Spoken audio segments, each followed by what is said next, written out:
बिटिसिनि मावफुं सोद्रोमा एबा दतमा बियाबनि एमसिएलए प्रकाश बसुमतारिया सोरांनि फोरबो दिवालीनि बिटिसिजों लोगोसे आसामनि गासै रायजो राजाफोरनिसिम गोजोन हामलायथि बावहरनायजों लोगोसे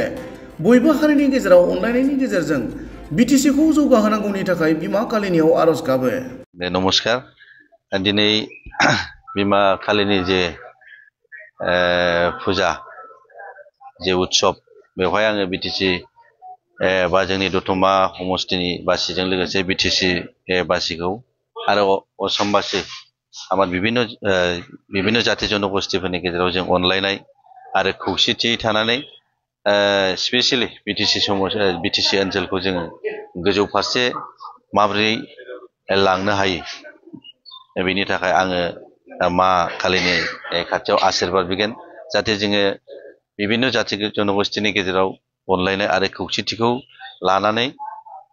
जोङो बिटिसिखौ गोजौ फारसे माबोरै दावगाहोलांनो हायो आरो समाजनि गेजेराव जोङो सामाजिक भाबै अर्थनैतिक बाहागै राजनिति भाबै जोङो माबोरैहाय लांनो हायो बेखौ मावफुंलांनो थाखाय आङो मा कालिनि खाथियाव आङो आशीर्बाद बिगोन। बेबादिनो थांनाय 5 बोसोराव इउपिपिएल हानजानि सोरखार सालायनाय समाव समाज जौगाखां बिफाननि मावखुलिफोरनि इनफ्रास्ट्राक्चारफोरा लोरबां जालांदों होनना मावफुं सोद्रोमा बिथाङा फोरमायो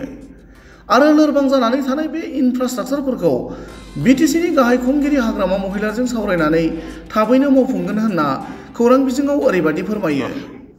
मोजां अनुभब जे उद्देश्य जे थांखिखौ लानानै आईसीडीएस बा वुमेन एन्ड चाइल्ड डेभेलपमेन्ट डिपार्टमेन्टखौ खुलिदों बे खुलिनाय उद्देश्यसिम लांनो थाखाय आङो बयनिबो रायजो राजाजों लोगोसे जोंनि डिपार्टमेन्टनि माखासे मुरब्बिफोर डिपार्टमेन्टनि अफिसार्सफोरनिफ्राय आङो